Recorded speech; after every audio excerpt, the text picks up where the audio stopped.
Lowe's knows how to help make your home holiday ready for less. Get Select Style Selections vinyl flooring for just $1.99 per square foot and have it installed before the festivities begin. Our team can help you every step of the way. See a Lowe's Red Vest associate or visit Lowes.com/holiday install to get started. Lowe's, we help, you save.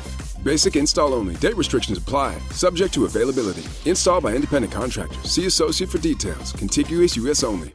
Welcome to Tea, Tales, and Talks, where we talk about spooky things, drink some tea, and try not to get too scared. I'm Sarah, I'll be your host. And I'm Mackenzie, I'll be your co-host. For these strange and occasionally unsettling tales. If you like spooky stuff, history, ghosts, ghouls, witches, and mysteries of this world and others, then Tea, Tales, and Talks might be the podcast for you. Join us for all the paranormal tea, haunted tales, and spooky talks. New episodes drop every Monday wherever you get your podcasts. Until we meet again, our twitchy witchy friends, stay spooky and don't let your tea get cold. This episode contains detailed accounts of historical violence, including murder, dismemberment, and execution. It also references the death of children and unconfirmed allegations of extreme brutality. Listener discretion is strongly advised, especially for those sensitive to themes of violence without motive and unresolved trauma. Please take care while listening. In the late 1700s and early 1800s, the American frontier was a dangerous place. Law enforcement was scarce, towns were scattered, and survival often depended on how fast you could draw or how far you could run. It was a time of expansion and conflict, where cowboys clashed with native tribes and outlaws made their own rules.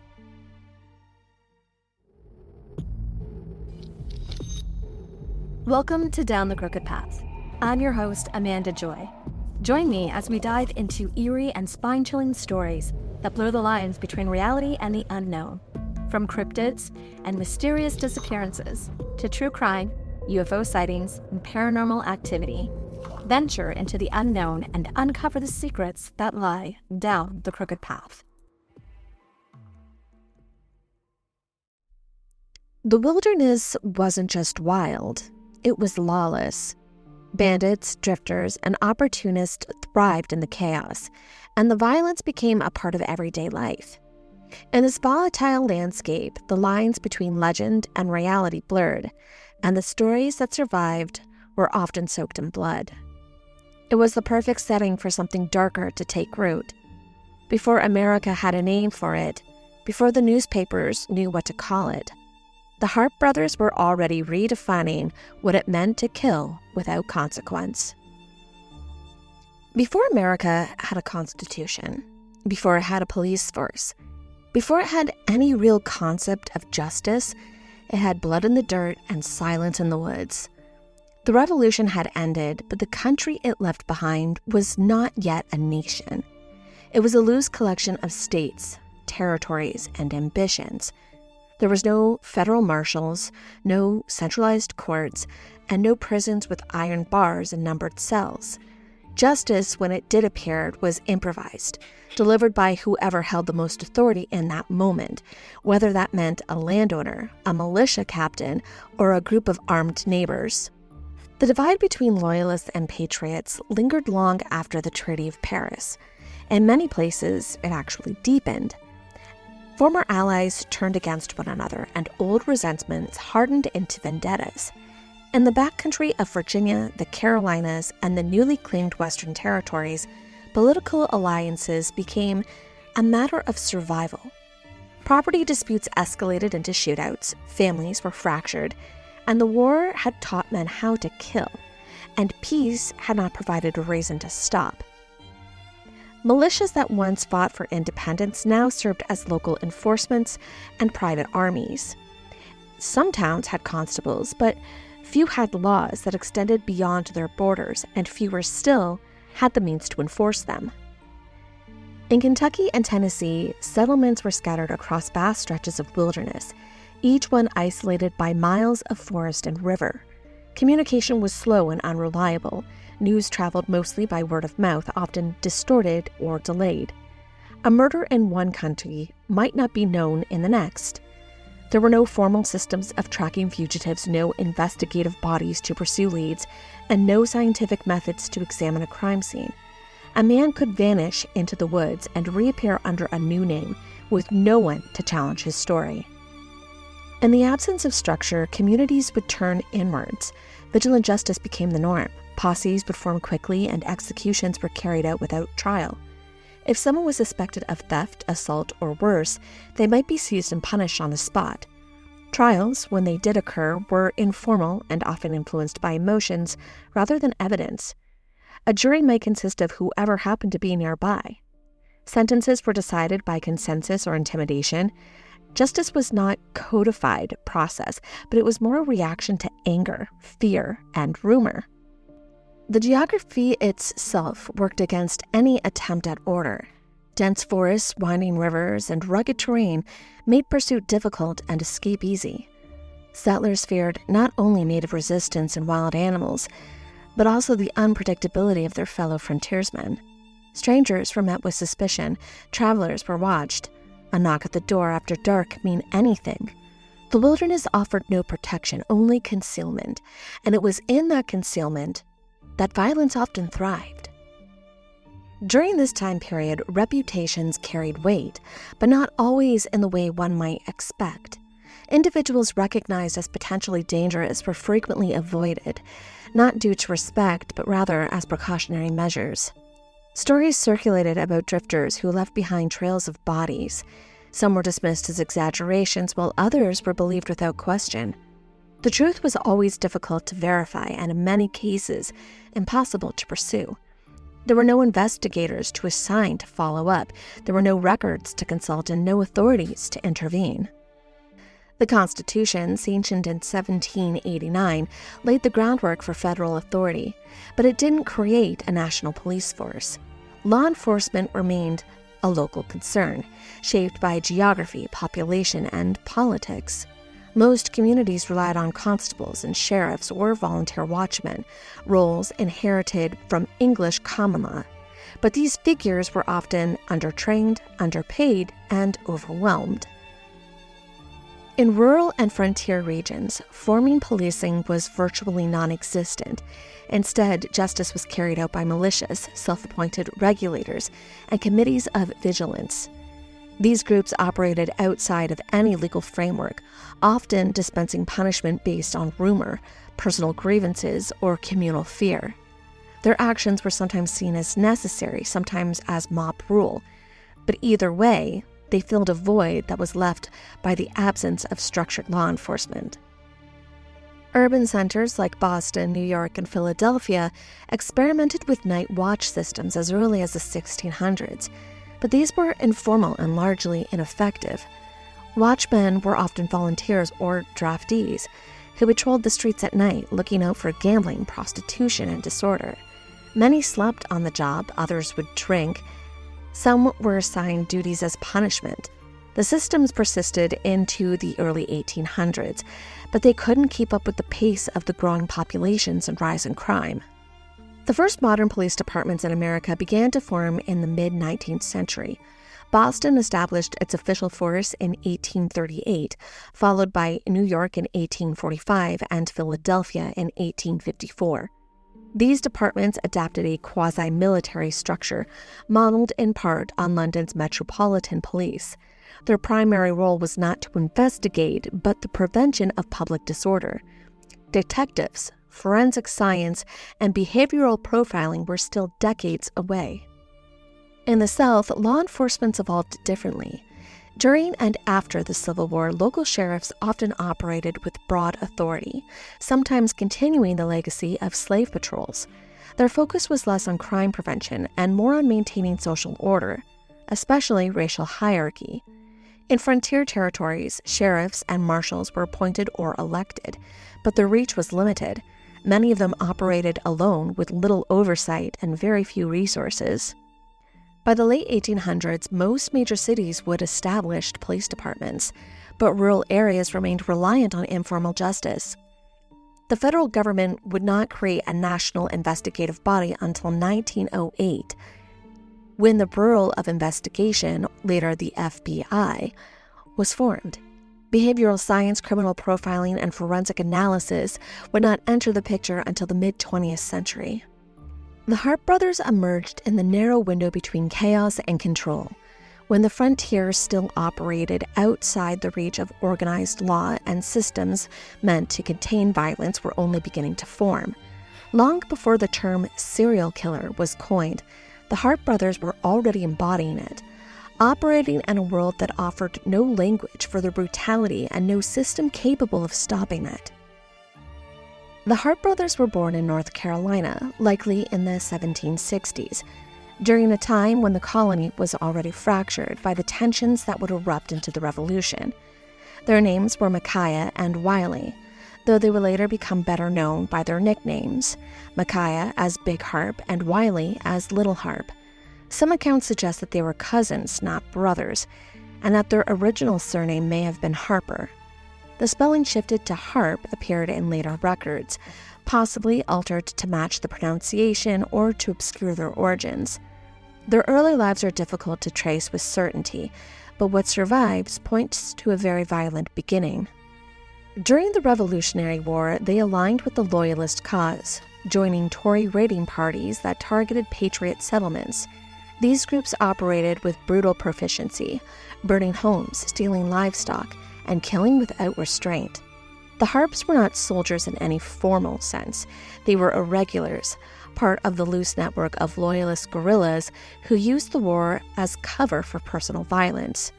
During this period, their conduct was characterized by reports of excessive force, with documented incidents of actions surpassing the boundaries of standard military operations. The nicknames Big Harpe and Little Harpe were not affectionate but rather descriptive. Micajah, the larger of the two, was known for his physical strength and imposing presence. Wiley, smaller and more agile, was often seen as the follower, though by all accounts he was no less dangerous. Together they formed a pair whose reputation began to spread through whispers and warnings, long before any formal charges were ever even considered. Their names, whether real or assumed, became attached to stories that traveled faster than the law and lasted longer than the settlements they passed through. After fleeing Patriot retaliation in the aftermath of the Revolutionary War, the Harpe brothers disappeared into the wilderness that bordered the Chickamauga Cherokee territories near Nickajack Village, Tennessee. The Chickamauga was a militant fraction that had broken from the main Cherokee body, resisted the American expansion with force, and the Harpes found refuge among them for more than a decade. Whether they were accepted as allies or simply tolerated as outsiders is unclear, but they remained in the region long enough to avoid detection and continued their violent habits without any interference. It was during this period that the brothers abducted Maria Davidson and Susan Wood, who were daughters of settlers whose homes had been targeted in raids. The details of the abductions are sparse, but surviving accounts describe the women as being taken against their will and subjected to repeated abuse. Both were forced into what the Harpes referred to as marriage, although there was no ceremony, no consent, and no legal recognition. Maria and Susan were claimed by Big Harpe, who treated them not as partners but more as possessions. Their lives became tethered to the movements of the brothers, who rarely stayed in one place and avoided contact with outsiders. The two women lived in isolation, often deep in the woods or along remote trails, far away from any settlements that might offer them help. They were not seen in public often, and when they were, it was always under the watch of the men.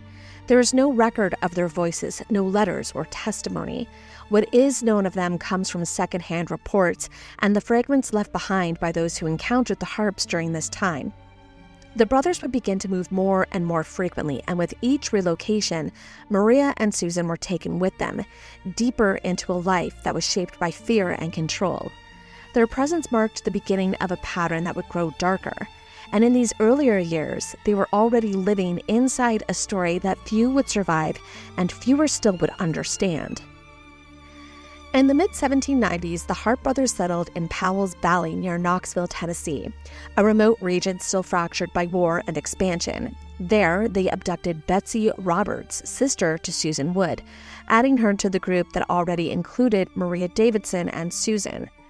Betsy, like the others, was taken by force and absorbed into the traveling household the Harpes maintained as they moved between isolated camps and settlements. Though she was referred to as Little Harpe's wife, the brothers exerted control over all three women, using them to maintain the appearance of a domestic life while concealing their crimes. The women bore children under brutal conditions, living in constant motion without safety or medical care.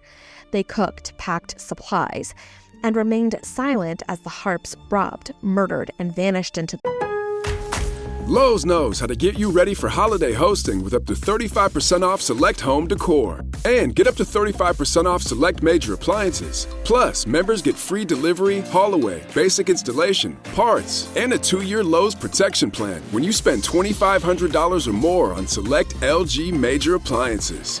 Valid through 10/1. Member offer excludes Massachusetts, Maryland, Wisconsin, New Jersey, and Florida. Installed by independent contractors. Exclusions apply. See Lowe's.com for more details. the wilderness.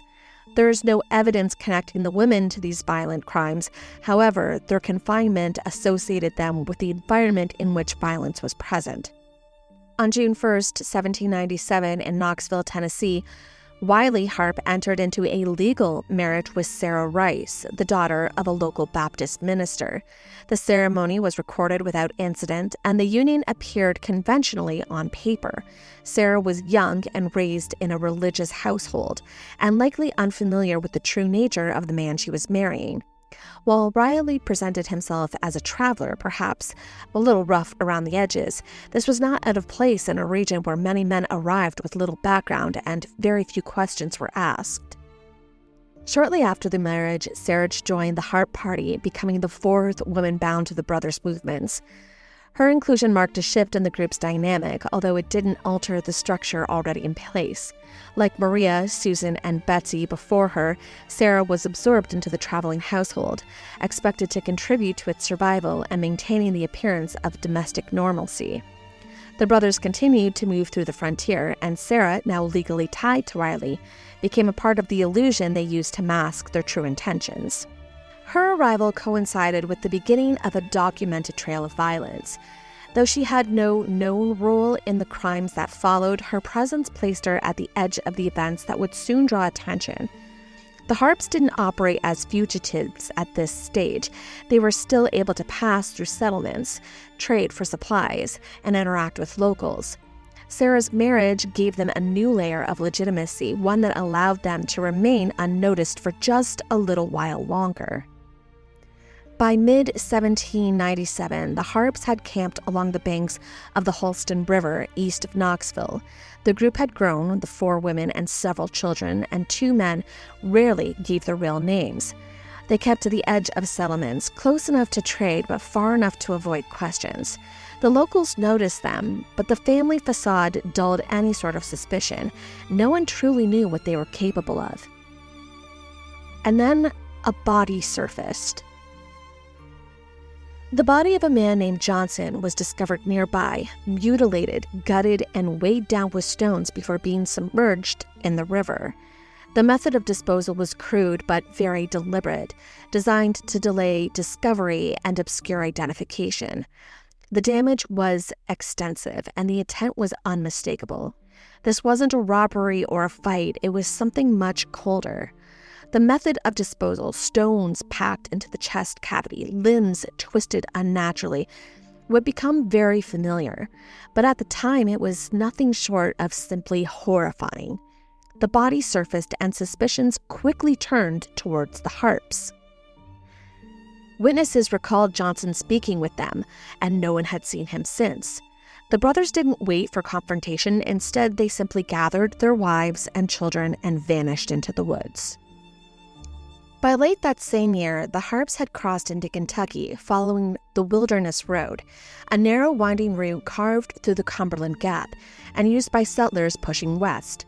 The path was remote, flanked by dense forest and steep ridges, with long stretches where travelers rode alone. It was here that a man known as Peddler Peyton was last seen alive. He had been moving goods by horseback, carrying supplies and trading items between settlements. When his body was found, it was stripped of valuables, mutilated, and discarded without care.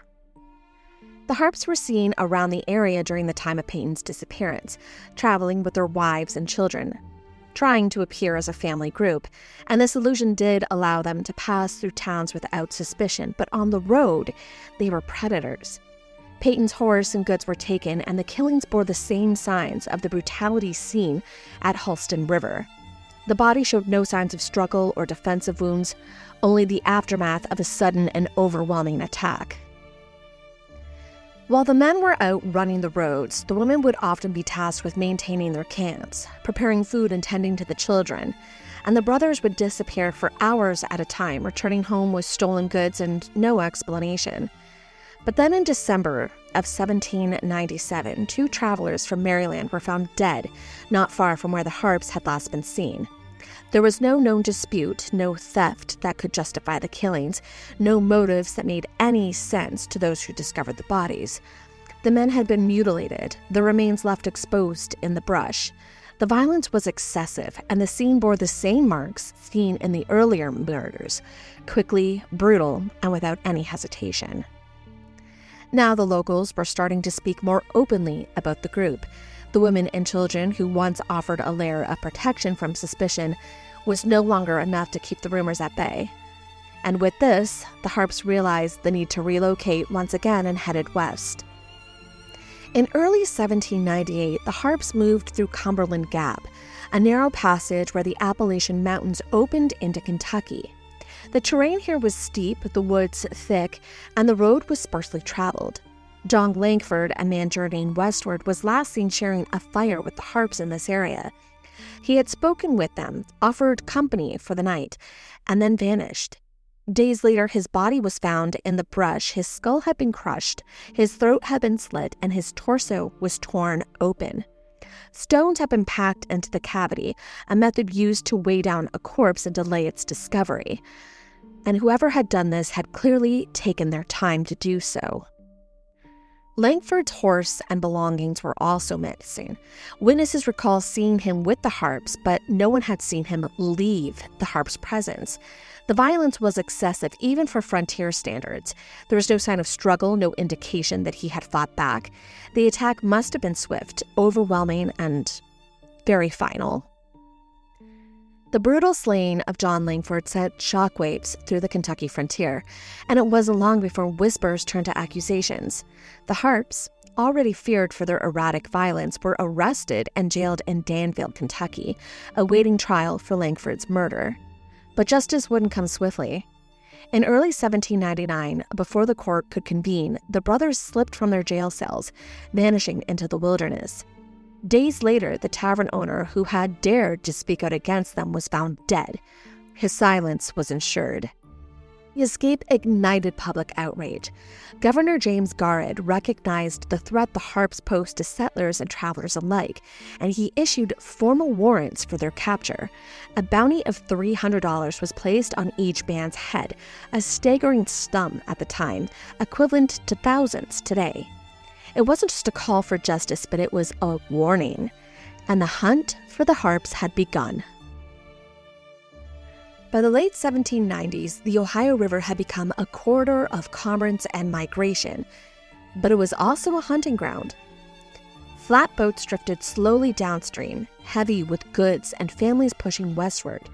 The riverbanks were lined with dense forest, limestone cliffs, and long stretches where no help could be summoned.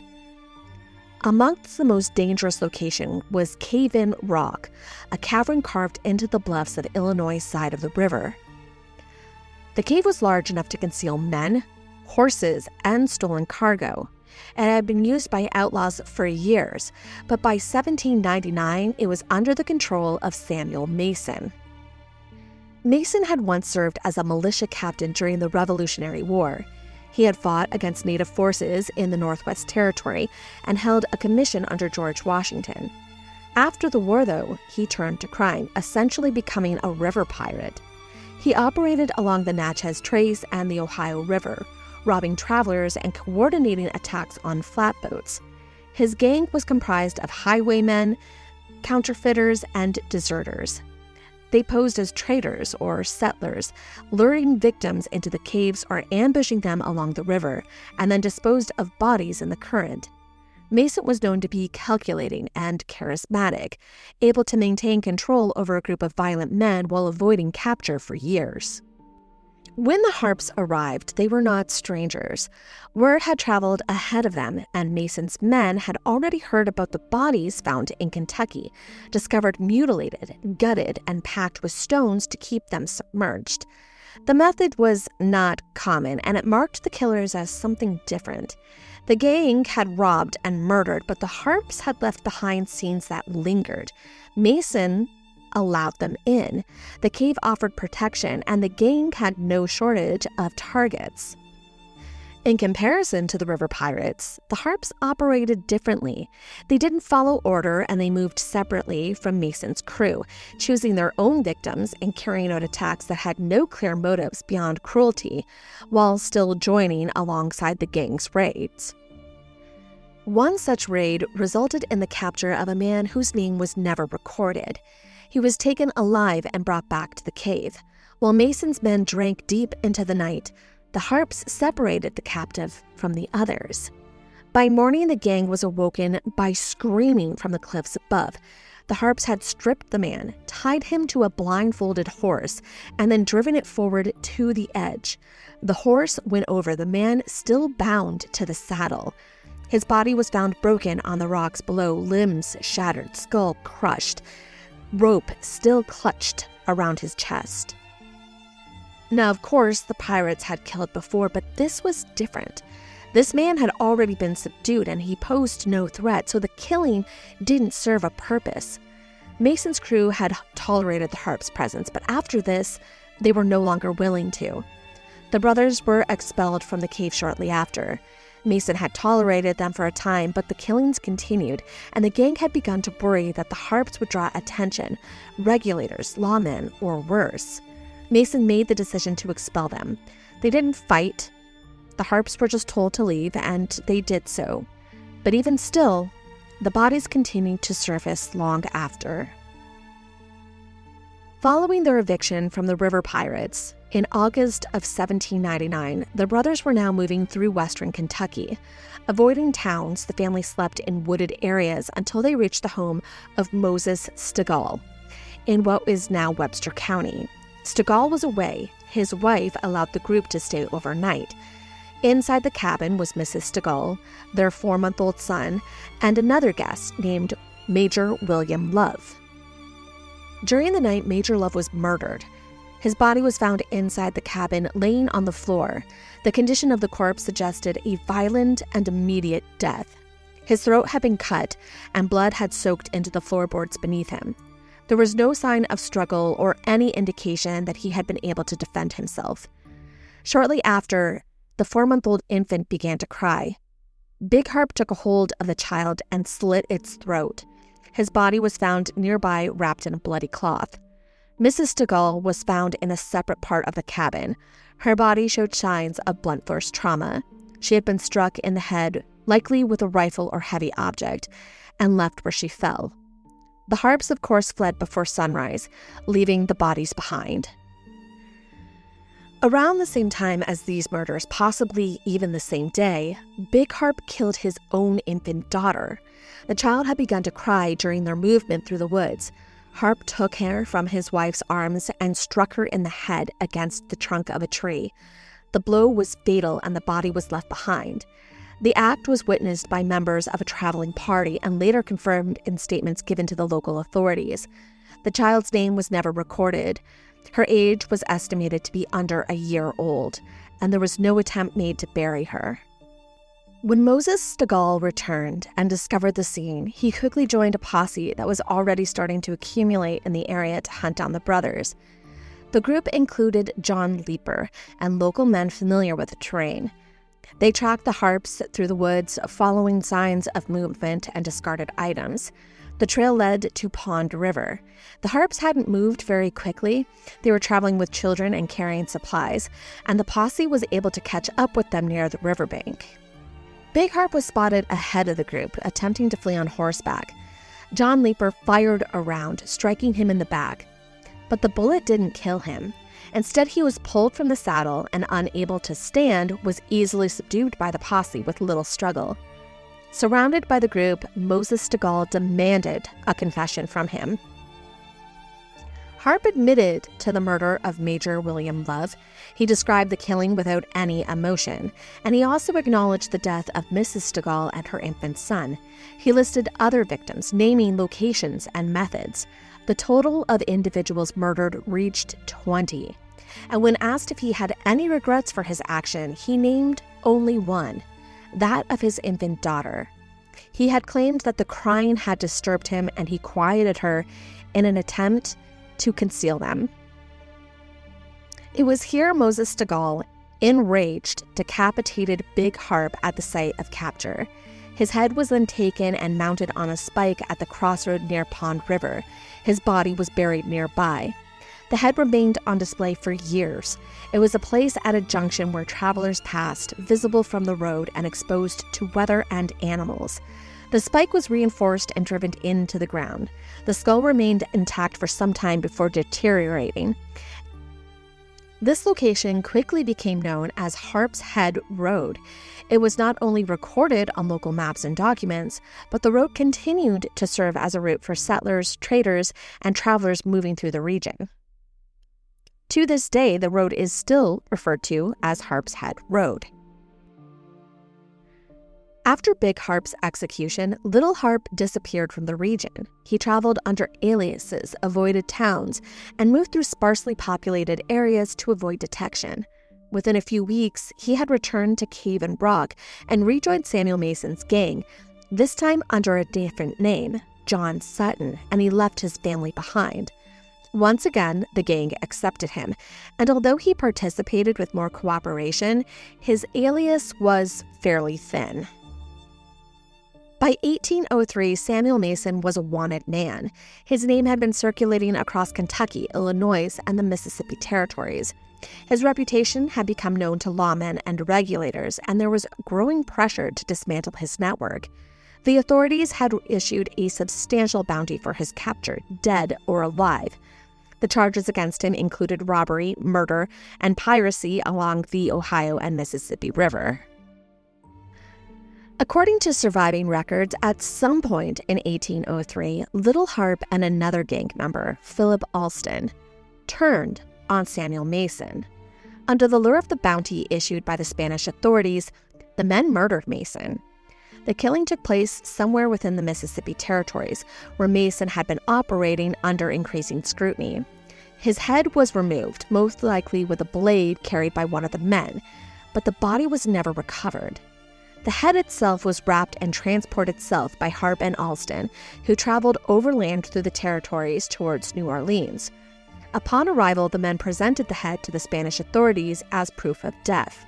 The authorities accepted the head and initiated the process of verifying its identity and paying out the reward, which was included in identifying not just the head, but the men who presented it. It was during this process that the men were recognized. Wanted posters had been circulating describing Little Harpe among the American and Spanish authorities, and witnesses were easily able to identify them. Records from Kentucky and the Mississippi Territory listed both men in connection with prior raids, murders, and acts of piracy. The alias used by Little Harpe was now uncovered. He was identified by name and linked to earlier crimes, including those committed with his brother. Philip was also recognized. Immediately, the Spanish authorities revoked the bounty claim. Little Harpe and Philip Alston were placed under arrest and held for trial. The charges included murder, robbery, and piracy. The proceedings took place under Spanish jurisdiction in New Orleans. Surviving documents confirmed the trial was brief, and in early 1804, both men were sentenced to death and hanged. Their bodies were buried without ceremony in a potter's field. There were no appeals recorded, and the Spanish authorities declared the case officially resolved. No bounty was paid out, and Samuel Mason's head remained in custody. Susan Wood, Betsy Roberts, and Maria Davidson, both whom had children with the Harpe brothers, remained in Russellville for a time. Susan later remarried and died in Tennessee. Her daughter eventually moved to Texas. On September 27, 1803, Betsy Roberts remarried a man named John Hofstetter. The couple lived in tenants at Colonel Butler's plantation before relocating to Hamilton County, Illinois in 1828. They had several children, and they both died in 1860s. Sarah Rice, Little Harpe's wife, and the daughter of a Baptist minister, returned to Knoxville, Tennessee to live with her father. She later remarried and in 1820 traveled with her husband and father to Illinois via the Cave-In Rock Ferry. According to historians, the women led relatively quiet and respectable lives after their release. Their names appeared in regional records, but no further criminal associations were ever documented. Over the years, victim inflation surrounding the Harpe brothers is a documented phenomenon rooted in both oral traditions and the limitations of frontier record-keeping. The official courts, based on surviving legal documents, depositions, and contemporary newspaper accounts, place the number of confirmed victims at roughly 39. This figure includes individuals killed between 1797 and 1803 across Kentucky, Tennessee, Illinois, and the Mississippi Territory. Big Harpe confessed to 20 murders prior to his death in 1799. Little Harpe left no confessions but was implicated in many of the same killings and continued violent acts until his execution in 1804. Despite this, some accounts claim that the Harpes killed over 100 people. These inflated numbers appeared in 19th century folklore, regional storytelling, and later sensationalized histories. The exaggeration is partly due to the nature of their crimes.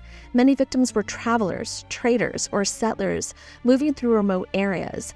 Bodies were often disposed of in rivers, ravines, or wilderness terrains.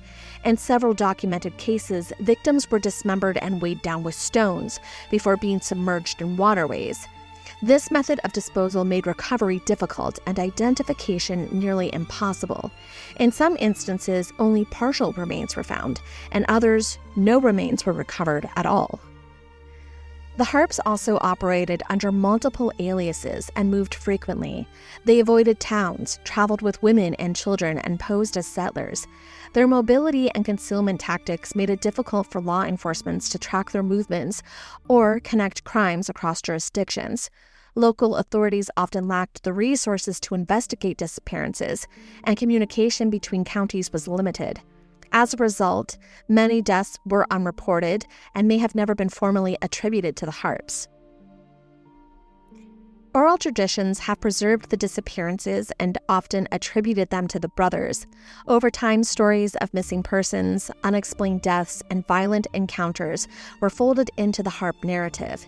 The lack of recovered bodies and the brutality of known killings contributed to the belief that the true number of victims may be far higher than recorded. While the official courts remain at 39, historians acknowledge that the actual number may never be known. The terrain, the disposal method, and the gaps in documentation make confirmation overall impossible. The inflation reflects both the fear that they inspired and the limitations of frontier justice. There were also rumors of cannibalism surrounding the Harpe brothers that emerged in the decades following their death, largely through sensationalized retellings. These claims, particularly those directed at Big Harpe, suggested that he consumed parts of his victims or engaged in ritualistic mutilations. Stories circulated that he fed on flesh, stored body parts, and used remains in symbolic ways. None of these allegations are supported by contemporary records. There are no courtroom documents, no depositions, or even newspaper accounts from that period that mention cannibalism. Surviving legal proceedings focus on murder, robbery, and the piracy. Witness statements describe dismembered and disposal methods, but not consumption. The brutality of the killings, especially the targeting of children and the use of a bladed weapon, may have contributed to the emergence of these claims. But the absence of recovered bodies, combined with the Harpes' reputation for cruelty, created space for such exaggeration. Historians have constantly rejected these claims. The available documentation does not support them, and the sources that do mention cannibalism rely on hearsay or retrospective story retelling. While the Harpes did commit documented acts of extreme violence, the cannibalism allegations remained unsubstantiated. Compared to other outlaws operating in the late 18th and early 19th centuries, the Harpe brothers stand apart in both method and in motive. Most frontier criminals of the period, such as Samuel Mason and John Murrell, as well as other river pirates, were driven by profit. Their crimes centered on theft, fraud, and organized robbery. The Harpes, by contrast, committed murders that were often unprovoked, indiscriminated, and without clear financial gain. And who led gangs based at Cave and Rock, posed as a traitor and targeted flatboats along the Ohio and Mississippi rivers.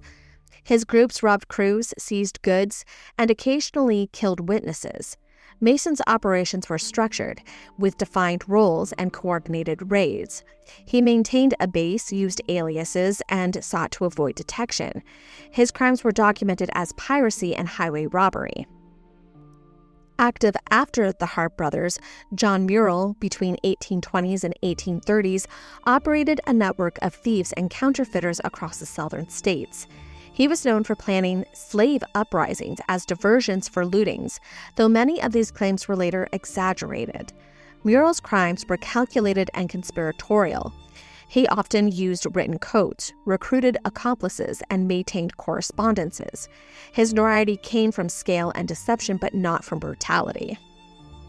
While Mason and Murrell were punished for organized crimes, the Harpes were hunted as murderers. They are remembered not for theft or conspiracy, but for violence.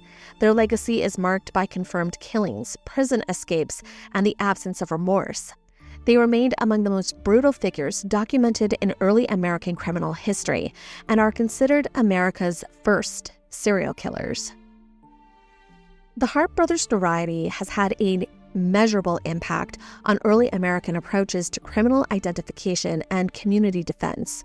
Their crimes committed between 1797 and 1803 were among the first to be documented across multiple jurisdictions, with consistent patterns of violence, mobility, and concealment. Lawmen, settlers, and local officials began to recognize recurring traits, aliases, traveling with women and children, use of wilderness routes, and disposal of bodies in rivers. These patterns informed how future suspects would be tracked and described. Community defense strategies also evolved in response. Settlers formed vigilant committees and mounted paroles.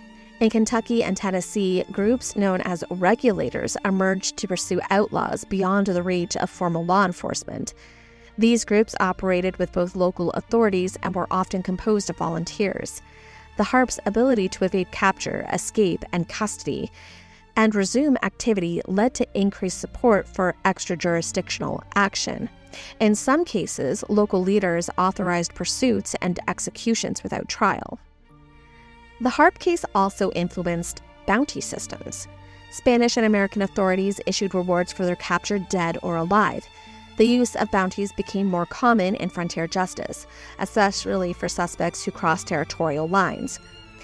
The failure to verify identities and the revocation of the Mason bounty underscored the need for clearer documentation and standardized procedures.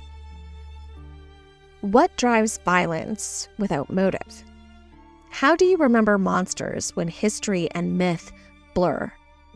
The Harpe brothers left behind no manifestos, no justifications, only bodies, aliases, and a trail of silence. Their story survives in fragments, such as court records, riverbeds, and the mouths of those who whispered warnings long after the executions were done. And yet those echoes remain. In modern true crime, we still search for patterns in chaos. We still ask why. We still mythologize the unknown. The Harpes remind us that sometimes violence resists explanation, and some legacies are shaped by more than fact, but by fear. And if you find yourself drawn to the edges, where folklore meets the archive, and silence speaks louder than confessions, keep going. There are stories buried in the soil waiting to be unearthed. I'm Amanda Joy. Until next time, keep your lanterns lit and keep wandering. Thanks for wandering down the crooked path with me. If you're drawn to the eerie, the macabre, and the stories time tried to forget, you'll feel right at home here. Whether it's folklore, forgotten rituals, or the strange corners of history, there's always another twist in the path. And every post is a breadcrumb deeper into the beautifully unsettling. Follow at Down the Crooked Path on TikTok and over on Instagram for haunting visuals, behind-the-scenes lore, and sneak peeks into upcoming episodes. And if you're craving even more chills, check me out over at Canadian Creepies Podcast, where I co-host with Val. It's true crime with a northern twist, and Down the Crooked Path has its own Tuesday segment diving into even more paranormal side of Canada. Stay curious and keep walking.